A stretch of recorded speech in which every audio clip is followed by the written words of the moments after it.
Hi guys, Kirk and family here with Kirk Giordano Plastering. Today I want to show you something that's actually quite common.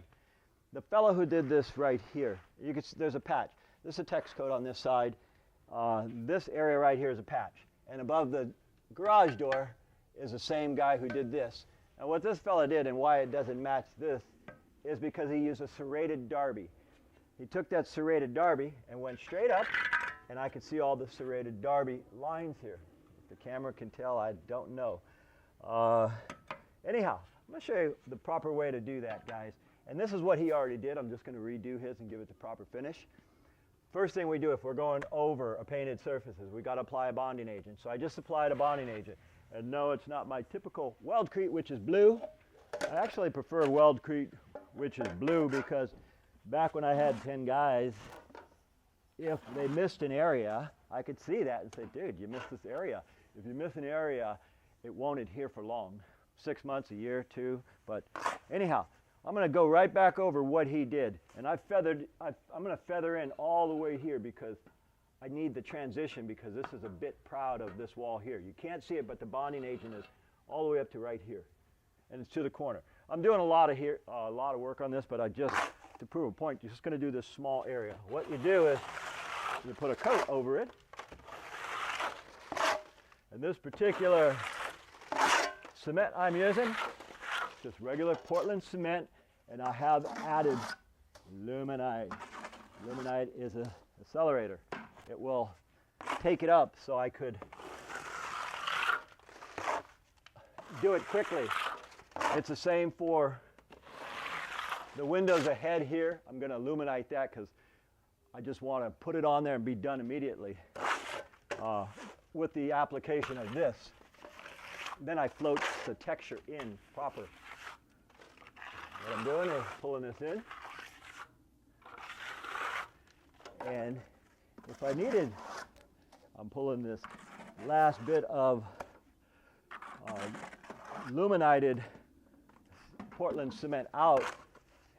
And these are the areas that I needed a little thicker. I can see it because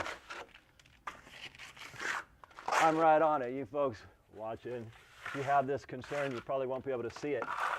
But, okay, there's the only area I need with luminite. This bucket over here, again, you don't even need to point the camera here, but this is just regular Portland cement with no additive or accelerator, because I don't need it super full right here. Here I'm just skimming it about 1/8 to 3/32. Over here I was going about a 1/2 inch on the transition. I'll take it right to the corner to prove a point. Okay.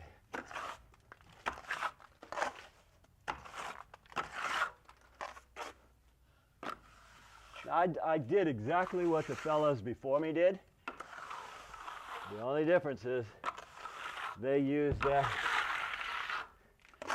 derby on my right and didn't float it.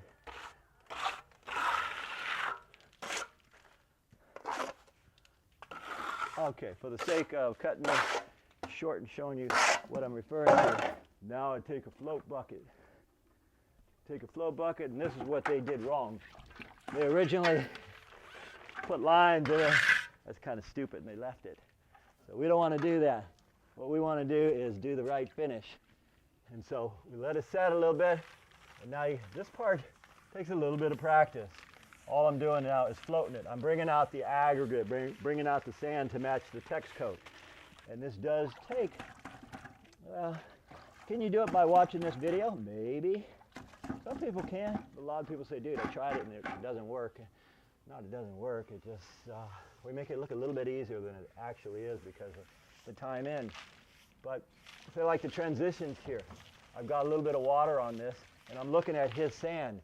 So as I'm looking at the current sand, my float is too heavy now. I've drawn off too much cement on here. So now it'll drag. It'll make it too coarse. I don't want it too coarse. I want it just right. So now I've got a clean float again. And we just go in, you can go in circles, you can go this way, guys.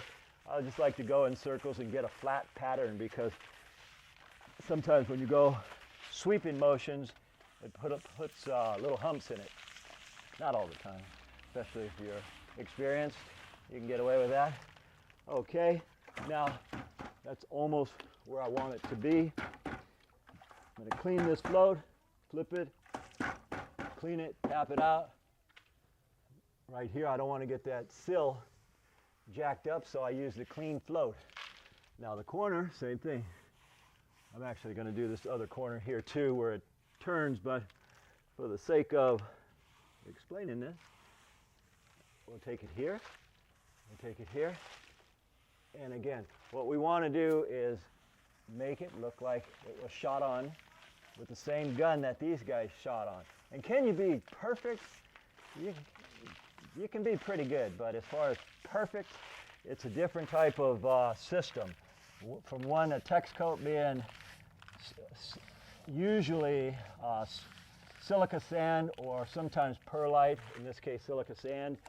I know that because I could see the shine of the sand that was shot on 30 years ago. If it was perlite, you would see no glass effect or a shine in the stucco. So we take it right here, and it's getting better. And the idea, guys, is if they shot on a finish tex coat that's real heavy, you just use a lot more water. And if they shot on one that's this fine, this is a real fine tex coat, very fine, because the aggregate is probably 30 grit silica sand. That's pretty fine stuff. I can see it. So that's pretty much on the money. And if I wanted to make this lighter, say you guys call, or you have a finish that is even lighter than this, you would allow this to set, say, 10 to 15 minutes, depending on the heat, the weather, the material, the accelerators, and all that jazz. And you just hit it again lightly. Say if I let this set 15 minutes, but it's on the money now. If I let it set another 15 minutes, the sand will just fall right off. Hear it? It's falling on the paper. And each time I do that, it'll get finer and finer, or softer in appearance, which pretty soon it's almost flat. So that's how to do it. Anyway, my name is Kirk. I am with Kirk Giordano Plastering. We thank you for watching, and as usual, guys, we'll see you on the next one. Once again, folks, we thank you for watching, and I really enjoy all your comments. If you guys like this video, please click the like button down below, and also if you enjoy what we do, subscribe to our channel so we can keep making these videos for you. My name is Kirk. And Jay. We thank you for watching, and from the entire Giordano family, we'll see you on the next one.